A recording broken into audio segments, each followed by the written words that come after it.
The thing about a virus is it doesn't destroy you head on. Instead, it brings you down from the inside, turning your own cells into enemies.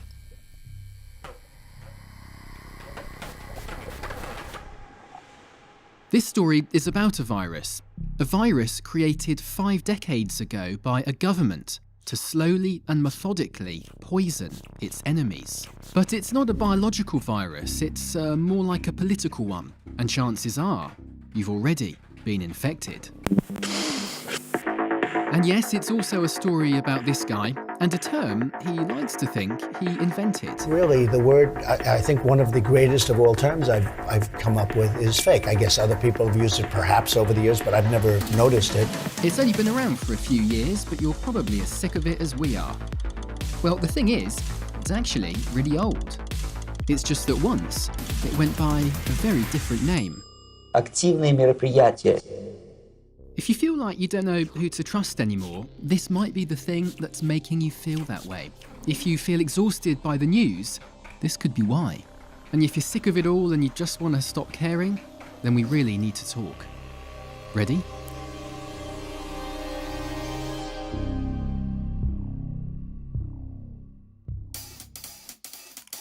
Okay, so to start, let's go back to July 1983. And all the way over here, New Delhi, India. This is when a remarkable story appears in a newspaper called The Patriot. It claims the HIV virus was secretly created by US government scientists as a weapon to kill African Americans and gay people. It even names a facility, Fort Detrick in Maryland, where the virus was supposed to have been concocted. It's a crazy allegation printed in a small newspaper. No big deal, right? But fast forward just a couple of years and look what's happening. The story is spreading all over Africa. A scientific report's even published by 2 East German biologists who say they can prove AIDS is made in the USA. All these articles are from just a few months at the end of 1986. And then somehow, it ends up here. A Soviet military publication claims the virus that causes AIDS leaked from a U.S. Army laboratory conducting experiments in biological warfare. That's Dan Rather reading a fake news story to millions of unwitting Americans on national TV. But don't be too hard on Dan. This was one of the greatest cons ever carried out on a global scale. And we're going to show you how it was pulled off. But first, let me introduce you to a few authentic grifters. Stashed away on some old videotapes, we found interviews with a bunch of ex-spies. This guy, Ladislav Bittman, this guy, Stanislav Levchenko, and this guy, Yuri Bezmenov. They all worked for the KGB during the Cold War before defecting to the US, and it's thanks to them that we know so much about one of the KGB's most secretive departments. Only about 15% of time, money, and manpower is spent on espionage as such. The other 85% is a slow process which we call either ideological subversion or active measures, активные мероприятия in the language of the KGB. So active measures, it's a euphemism for, well, bullshit. But not just any bullshit, the most strategic, masterful, toxic bullshit you could possibly imagine. Made with one goal. To change the perception of reality of every American to such an extent that despite of the abundance of information, no one is able to come to sensible conclusions in the interests of defending themselves, their families, their community, and their country. Within the KGB is a department that specializes in planting false stories and forged documents. We know it was run from Department A, right at the top of the KGB, and it had a multi-million-dollar budget. At least 15,000 people who, in the Soviet Union and outside of the Soviet Union, are involved in that kind of actions on regular and daily basis. You heard that right, 15,000 people. That's more than the entire staff at the State Department after 9/11. Now these days, KGB defectors who are still breathing are a little hard to come by, but we tracked down one to a small town in Massachusetts. Well, my original name was Ladislav Bittman. These days, he goes by Larry Martin. He's 87 years old. It's a collage He likes to paint. with Putin, and he was boasting about his riches. And of course, he has a girlfriend down in Florida. Hello, hello. I am still busy. But back in the day, he was a director at one of the most legendary active measures outposts, reporting to Moscow. And when it comes to bullshit, Larry's done it all. His first ever con? Was an operation to establish a whorehouse in Germany. That was to catch politicians in compromising situations. And once he even planted a treasure chest of Nazi papers at the bottom of a lake. Original Nazi documents. That was to stir up anti-German sentiments. Larry's expertise, though, was a special kind of bullshit, something called Disinformation. Basically, it means deliberately distorted information that is secretly leaked into the communication process in order to deceive and manipulate. All right, just to avoid any confusion, let's pause here quickly to unpack all these different flavours of bullshit. At the top, you've got your active measures, right? These are basically any kind of covert operations against another country, short of starting a war. This includes forgeries and even kidnappings, but disinformation was the heart and soul of it for the KGB. You might be thinking that's just a fancy word for propaganda, but it's not. Propaganda tries to convince us to believe something. Disinformation is a highly organised attempt to deceive us into believing it. Today, everyone calls this fake news, but that's become such a loaded term, no thanks to this guy, that it's basically useless. Anyway, we'll get on to him later. All right, let's get back to it. Disinformation. It was such a big deal that every KGB agent was required to spend 25% of their time coming up with ideas for false stories. And in their year-end review, yes, KGB agents had year-end reviews too, every agent was evaluated on How many proposals for disinformation operations he submitted. You got to be fairly good at this when you were with Czech intelligence, didn't you? Unfortunately, I have to admit, yes. Just how good were these guys? Well, that rumour that the CIA shot JFK, the story about how the CIA tried to assassinate Pope John Paul II, and the one about rich Americans buying poor kids from Latin America to harvest their organs. But as the first cases of AIDS spread fear around the world, the KGB saw an opportunity for their biggest con yet. Alright, so let's go back to 1983 and we're going to show you what really happened here. So remember this story started with an article in the Patriot newspaper? AIDS, the deadly mysterious disease which has caused havoc in the US, is believed to be the result of the Pentagon's experiments to develop new and dangerous biological weapons. There's the crux of the crap. It's time you met Kathleen Bailey and Todd Leventhal. They were part of a US government team that first pieced this story together back in the 80s.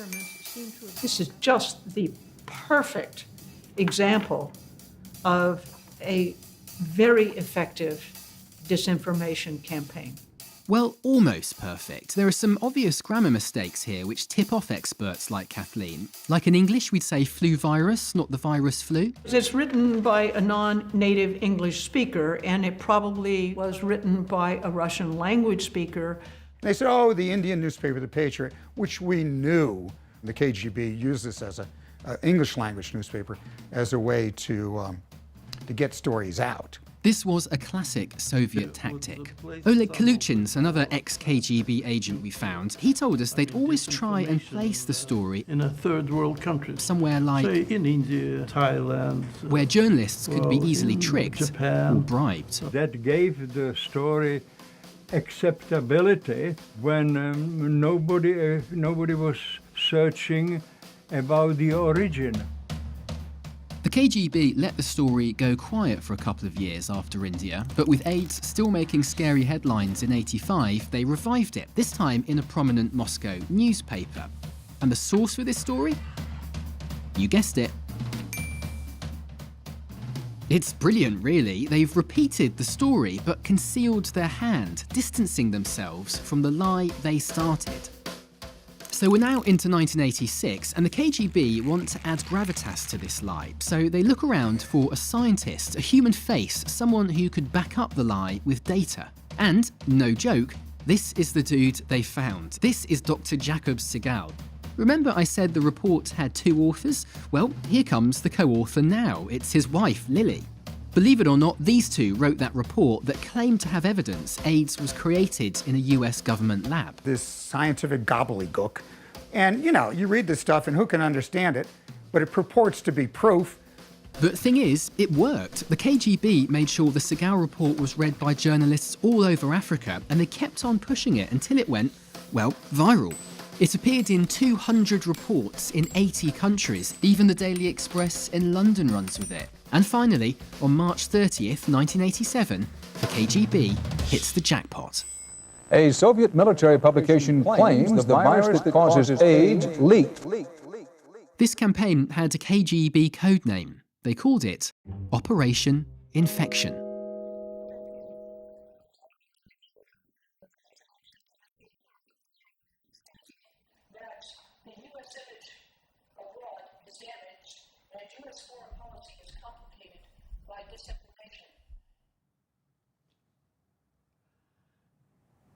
Well, that's half a lifetime ago. This was handed out at a demonstration.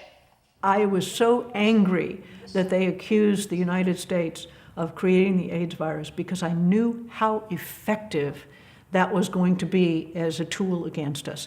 And it angered me deeply. And it empowered me, it motivated me, it fired me up. I was pissed. Operation Infection, one of the most audacious and successful fake news stories ever created. And for America, the impact was toxic. Foreign governments actually believed that the US was creating this biological warfare agent.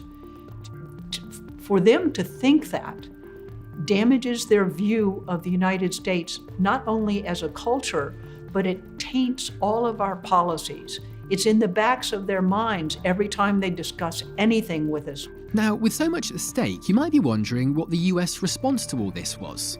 Well, you're watching it.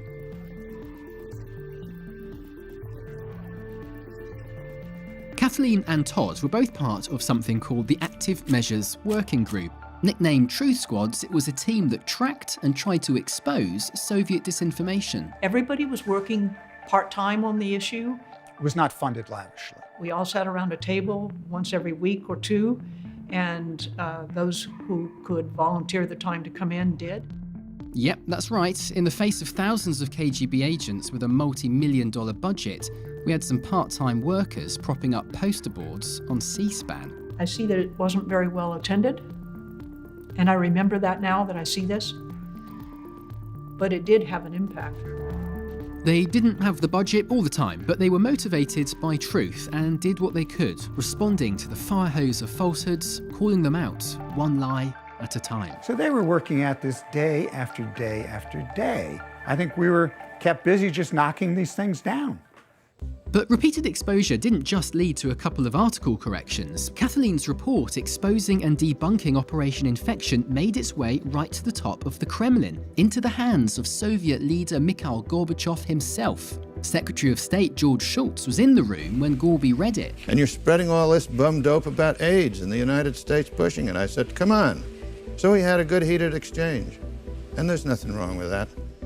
And days later, Gorbachev did the unthinkable. He bowed to pressure, apologized to President Ronald Reagan, and promised to stop spreading the fake AIDS story. When we in the Active Measures Working Group heard about Gorbachev having read the report, we said, that's cool. That is really cool. He couldn't deny what we put in the report, and he didn't deny it. Yet it was the military who prevented the hardline coup from succeeding. And then came the year 1989, 1990, when the communist regime collapsed. Nobody believed that the Russians would continue using this weapon in future. Our government's view was problem solved.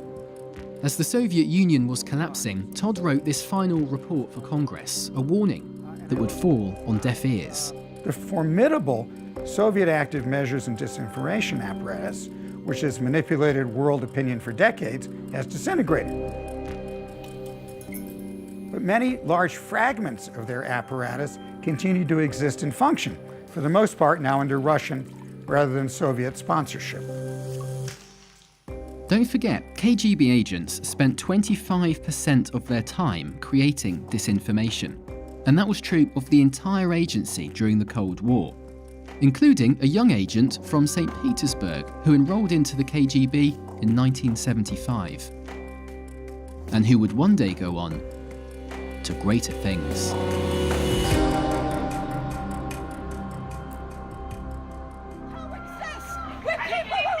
May 21st, 2016, in Houston, Texas. This is an anti-Islam protest outside a mosque in the heart of downtown. And literally across the street, a counter-rally. But not a single person here, on either side of the street, realises they've been duped. They've been brought here, same place, same time, by two separate Facebook events. Posts which we now know both came from the same source, thousands of miles outside Texas, in Russia. Who prevented the hardline coup from succeeding. When the Soviet Union fell in 1991, pretty much everyone assumed that its disinformation apparatus died too. Our government's view was problem solved. No more active measures, no more disinformation. It also meant the end of Vladimir Putin's KGB career. But within a decade, he was back. First as head of the renamed KGB, the FSB, and not long after, as the president. Putin is a child of the KGB. He spent years in the KGB being evaluated every year according to the active measures and disinformation he produced. As soon as he took office, Putin got right to work. His first few years were spent testing disinformation inside Russia on Russians. But then he took it overseas, launching Russia Today, a global English-language news channel. It was soon available in millions of American homes with a memorable slogan and familiar faces. I've been reading about it. Conflicts with Georgia and then the Ukraine gave Putin a chance to practice disinformation on a bigger stage, and he also started funding something called the Internet Research Agency, slowly putting his pieces into place. But Putin isn't sowing all this chaos just for fun. All along, he's had a single goal. See, in terms of population and GDP, Russia is actually a pretty small country, especially when compared to a unified Western world. But Putin knows that if he can pit the West against itself and break up our alliances, Russia is suddenly much more powerful and can take on other countries one by one. He's trying to reshape the world order in his favour, and disinformation is one of his favourite tools. Now, to do this, he's using a carefully crafted game plan, a playbook of sorts that he deploys again and again. It's magnificent in its conception. That playbook is designed to achieve a change in the behavior, perception, and viewpoints of foreign audiences and governments. Both Todd Leventhal and Kathleen Bailey fought Moscow's disinformation more than 30 years ago for the US government. They are good. And if you thought convincing millions of people that the US government created AIDS as a biological weapon was audacious, wait till you see what they're up to today. But first, we need to take a super quick time out here because there's an awkward question you might be asking yourself. Have we ever tried to meddle in other countries' elections?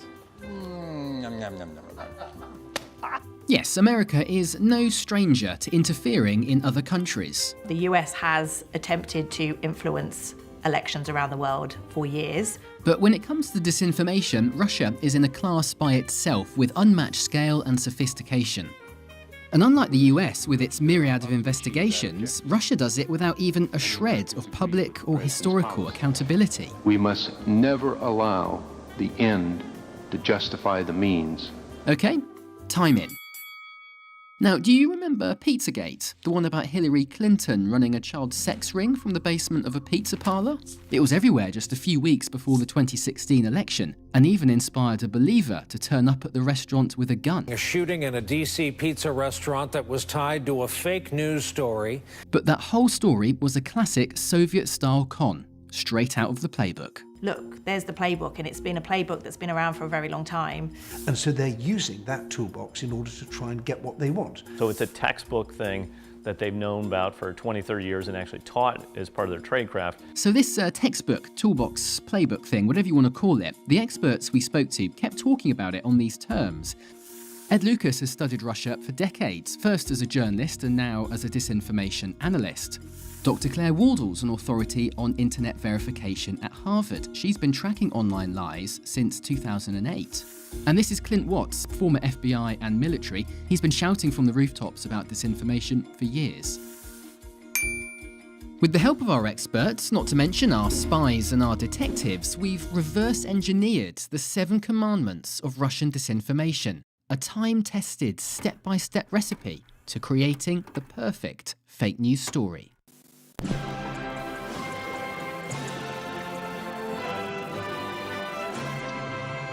So, rule number 1, look for cracks in the target society, social divisions you can exploit and wedge open.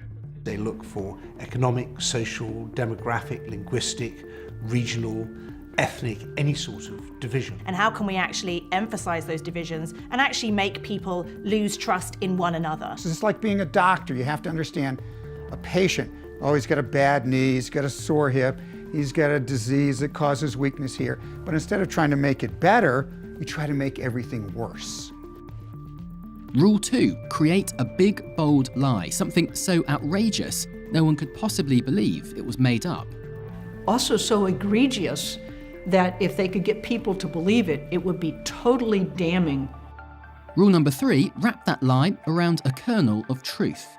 Propaganda is most effective when there's a little bit of truth in it. The most successful operations of that kind contain some truthful element so that the disinformation is eventually accepted as a whole. Rule 4, conceal your hand, making it seem like the story came from somewhere else. Nobody was searching about the origin, how it started, who published the story first. This was, of course, a method then repeated again and again. Rule number 5, find yourself a useful idiot. Useful idiots are essentially people they would identify who unwittingly will take the Kremlin's message and push it into the target audience, the foreign population they want to reach. They were idiots in that they didn't see what was obvious, and they were very useful. And what happens when those pesky truth seekers try and debunk your fake story? Well, rule 6, as you covered. Deny, deny, deny. Even if the truth is obvious, yet deny, deny, deny. They will bluster their way out of things because they've realized that our attention span is quite short. And finally, and this is a really important one, play the long game. Russia's willing to play a long game and put large resources into things that may not bear fruit for many years to come. The accumulation of these operations over a long period of time will result in a major political impact. And if you think about it as a drip on a rock, today the drip doesn't have any impact. If that drip hits for a long period of time, years, there will be a hole in the rock. And they know that. These 7 simple rules were a powerful weapon for the KGB, and they applied them again and again and again. But then something came along which changed the game entirely. The internet has brought anonymity, ubiquity and immediacy in combinations that we didn't have in the era of telex machines and shortwave radio and rotary printing presses. During the time of my involvement, one operation can reach maybe 100,000 people if the paper had a nice circulation. Now that's ridiculous. And with the internet's help, Russia has scored some big wins. The explosion at the Louisiana chemical plant that was caused by ISIS, the deadly phosphorus leak in American Falls, Idaho, And the list goes on and on. There's the claim MH17 was shot down by Ukrainian fighter jets. The thousands of Americans who supposedly petitioned to return Alaska to Russia. There's the Queen warning of a Third World War. The Syrian massacre that never happened. Sweden adopting the Islamic State flag. A made-up attack on a US Air Force base. Roy Moore. Brexit. Immigration. And in stories that will sound eerily familiar, there's the claims the US was behind the Ebola outbreak and the Zika virus. From Black Lives Matter to the gun lobby, wherever there's been a division in society, Russia has used disinformation to pry it open, sowing chaos across the political spectrum. And now that you know the rules of the playbook, you can see how effective a weapon it really is. Pizza, anyone? To understand what really happened here, we need to go back to March 19th, 2016, and just here actually, Washington, DC. This is the time and the place where hackers got into the Gmail account of Clinton's campaign chair, John Podesta. So the Podesta emails were the information that powered the Pizzagate conspiracy. And you can guess who was behind the hacking of those emails. Tied to the Russian intelligence services. Big surprise. In fact, we now know the hacker worked directly for the GRU, Russia's CIA. The divisive 2016 election was the perfect crack to wedge open with disinformation, and, well, the lies don't get much bigger than a presidential candidate running a child sex ring from the basement of a pizza parlour. The playbook says you should mix little bits of truth into your lie, and John Podesta's emails provided loads of factual details to weave into the story. Comet Pizza's a real place, and there were emails between Podesta and the restaurant's owner. Rule 4 says you need a way to conceal your hand. Well, 6 months later, WikiLeaks posted more than 2,000 additional emails from Hillary Clinton's campaign chair, John Podesta. Using WikiLeaks was a genius idea, helping to keep its hackers in the shadows. Meanwhile, Russia continues to push the story with fringe social media accounts, all run from the Internet Research Agency. Over 50,000 accounts communicating automatically and in synchronization we've never seen in the history of social media. Meanwhile, there were no shortage of useful idiots who were duped into backing up the lie. Pizzagate is real. The question is, how real is it? What is it? Something's going on. Something's being covered up. Now, the story should be laughably easy to debunk. For a start, the pizza restaurant in question doesn't even have a basement. But there's a rule for that. Deny, deny, deny. So when intelligence exposed Russia's WikiLeaks connection, WikiLeaks and RT knew exactly what to do. We can say that the Russian government is not the source. Despite there being no evidence to prove this. Isn't it nice to have your own TV channel? If I had to rewrite RT's slogan, it'd be question more, answer less. 80% of their coverage is actually excellent coverage. And because 80% of the time they're doing quality journalism, when 20% of the time they're not, then it enables people to say, well, no, well, look at this. Look, we are journalists, we have policies, we know what we're doing. With days to go before the election, the story had taken on a life of its own, the magnificent long game beginning to pay off. That said, even Russia couldn't have imagined what came next. A shooting in a DC pizza restaurant. 2 insane lies, 30 years apart. One story took 6 years to take hold, the other barely 6 months. But they both share the same DNA, the same unmistakable trace of active measures, and the same goal: to shift the world's balance of power by turning Western countries on themselves. We're at war, and we've got absolutely no idea. Those were Russians. They were not Russians. I don't go with the Russians. And we're facing a sophisticated weapon designed to bring down democracies from the inside, just as the KGB envisioned all those years ago. Fighting war on a battlefield is the most stupid and primitive way of fighting a war. The highest art of warfare is not to fight at all, but to subvert anything of value in your enemy's country. Anything. Put white against black, old against young, wealthy against poor, and so on. Doesn't matter. As long as it disturbs society, as long as it cuts the moral fiber of a nation, it's good. The virus that causes AIDS leaked. Активни мероприятия. With an assault rifle targeting a Washington, D.C. spot. And then you just take this country, when everything is subverted, when the country is disoriented and confused, when it is demoralized and then destabilized, then the crisis will come.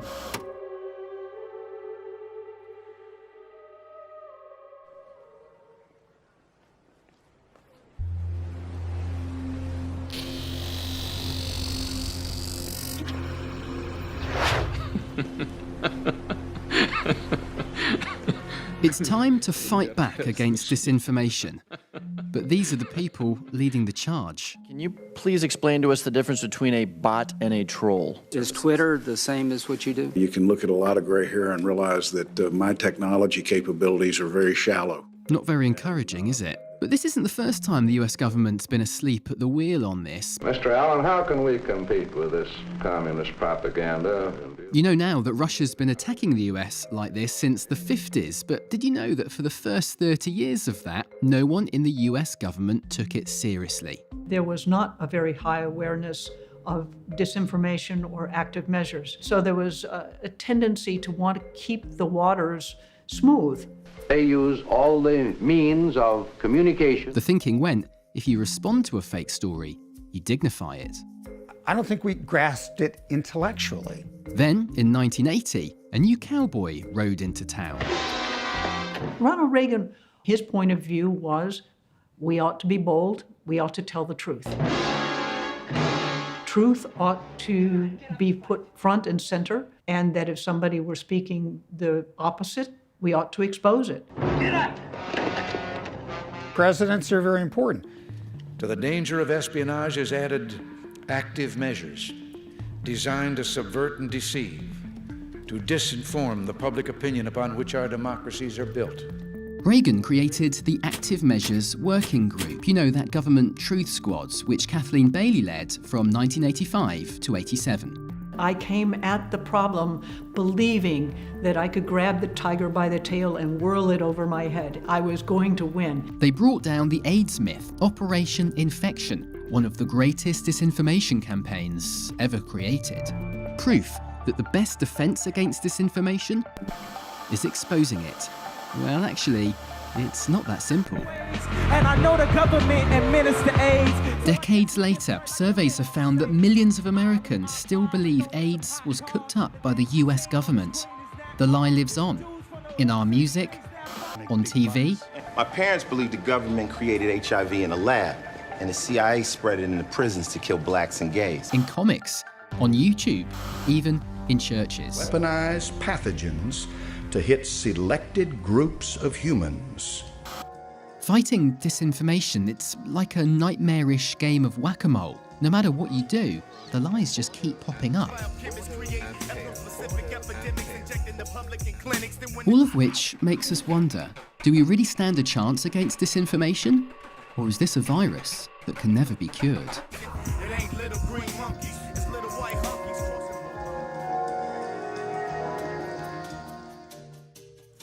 Mark Twain once said, a lie is halfway around the world before the truth has even got its boots on.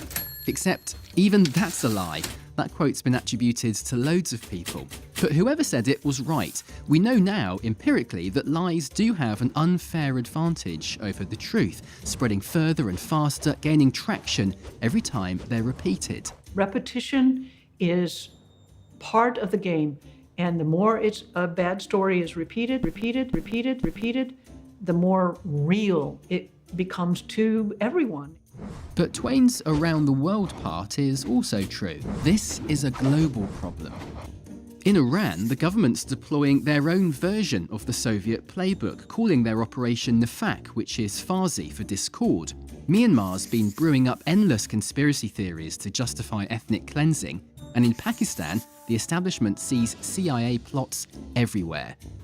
That last one even ensnared one of our own journalists here at the New York Times, an experience that was so upsetting to him, it led him to make the film you're watching right now. Isn't that right, Adam? That's right. I was living in Pakistan. Al-Qaeda accused me of being part of a CIA anti-Islam plot. See, conspiracy theories are kind of like a national sport over there, and even today, I still get blasted on Twitter for being either a CIA spy or a dead terrorist. Wait, a dead terrorist? One of the country's most popular TV talk show hosts accused me of being one of the attackers in a school massacre that murdered dozens of children. Here I am, dead in the Pakistani press. But this stuff is kind of normal over there. I mean, it happens all the time. What I never imagined is that we'd be seeing this kind of toxic disinformation here at home in the States. So, is there anything we can do? I think so. I also used to live in Eastern Europe. Estonia, Ukraine, they lag behind us in many things, but when it comes to fighting disinformation, there's so much we can learn from them. For instance, if you turn on the TV in Latvia on a Sunday night, you'll see this. A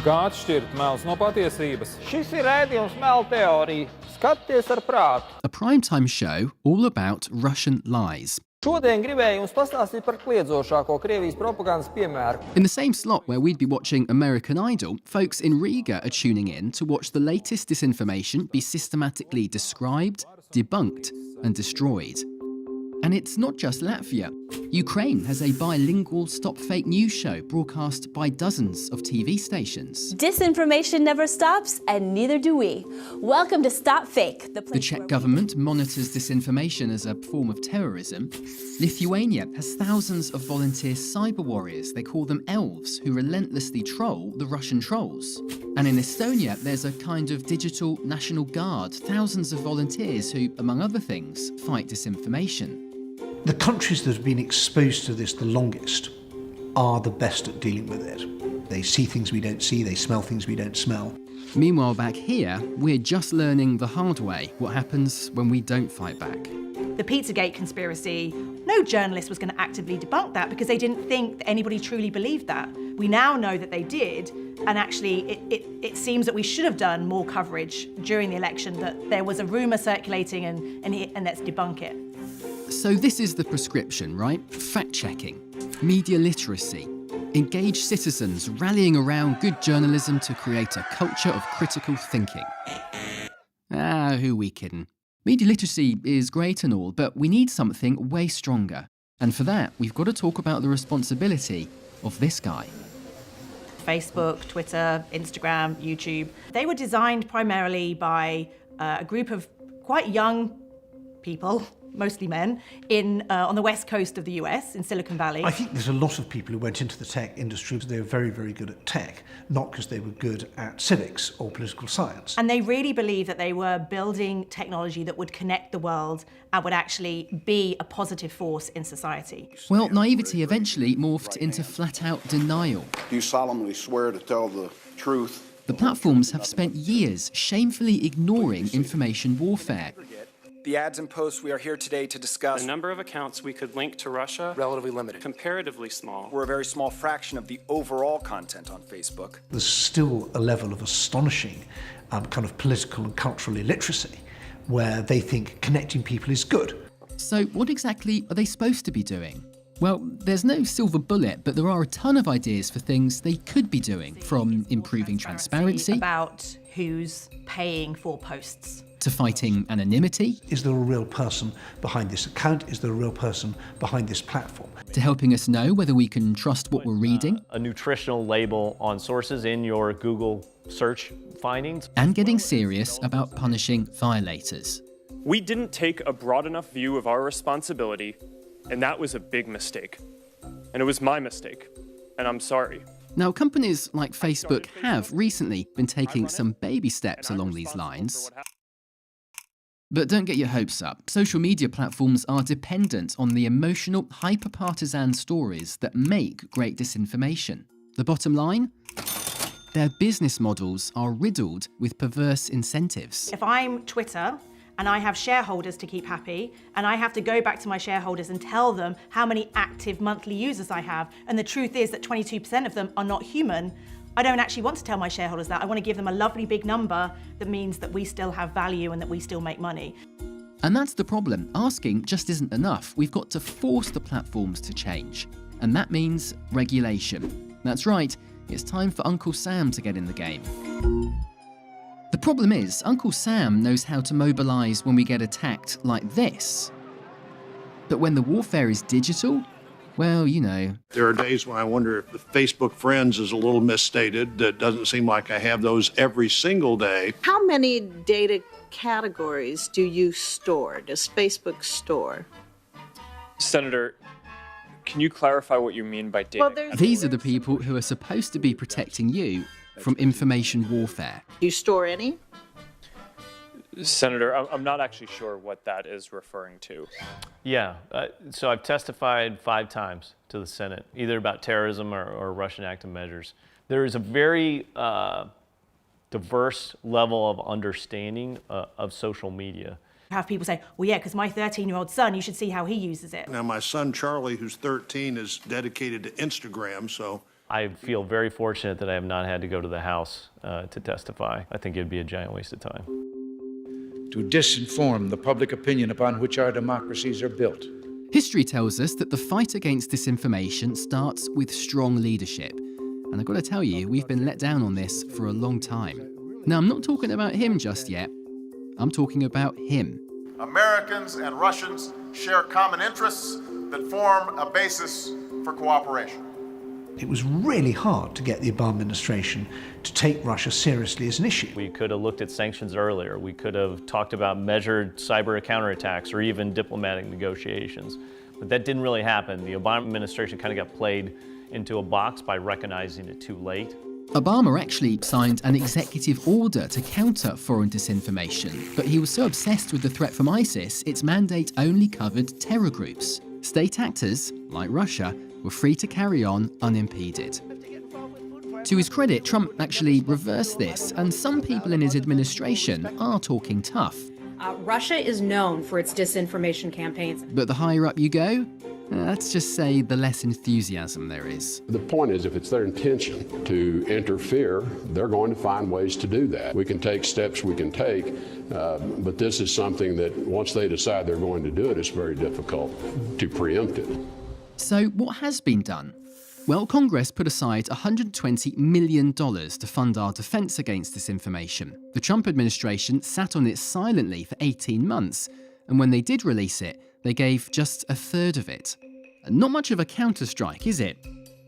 I mean, where's the urgency here? These Russian attacks were first plotted way back in early 2014 and we're only now coming to grips with them. We are still playing catch-up from a long way behind. We are looking in the rear-view mirror, getting less bad at working out what Russia just did to us. We're still not looking through the windshield to find out what's happening right now and what's going to be happening next. This is one of the great unsolved policy questions of our time. A functioning government would at least come together to publish full, detailed reports of all these attacks. But the problem isn't just our lackluster government. It's actually much scarier than that. Because now the threat is coming from inside the White House. It's finally time to meet President Disinformation. Donald Trump is a one-man wrecking crew for the truth, and he knows all the moves. First, there's Trump the denier, and when it comes to disinformation, he even denies we're being attacked. And if it is Russia, which is probably not, nobody knows who it is. Never mind what his own officials say. Manipulation, outright lies. Literally up their game to the point where it's having a significant impact. Then there's Trump the useful idiot. This is a man who's never met a conspiracy theory he wouldn't tweet. Why doesn't he show his birth certificate? You look at what's happening last night in Sweden. The same person votes many times. You probably heard about that. They always like to say, oh, that's a conspiracy theory. Not a conspiracy theory, folks. We also know he shared stories originally planted by the Kremlin. I mean, not even the KGB could have dreamt up a useful idiot as prominent and powerful as Trump and his administration. And then there's Trump the disinformation natural.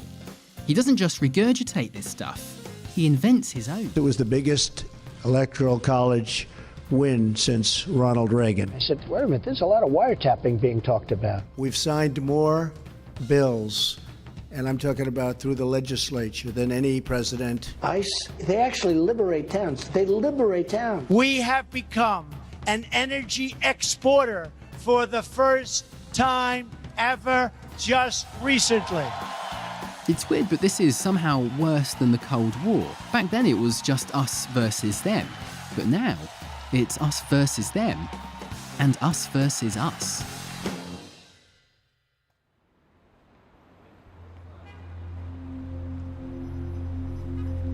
Here's the thing about democracies. They can't function unless we all agree on a basic set of facts. We can't debate anything, healthcare, immigration, gun control, unless we're aligned, left and right, about what is actually true.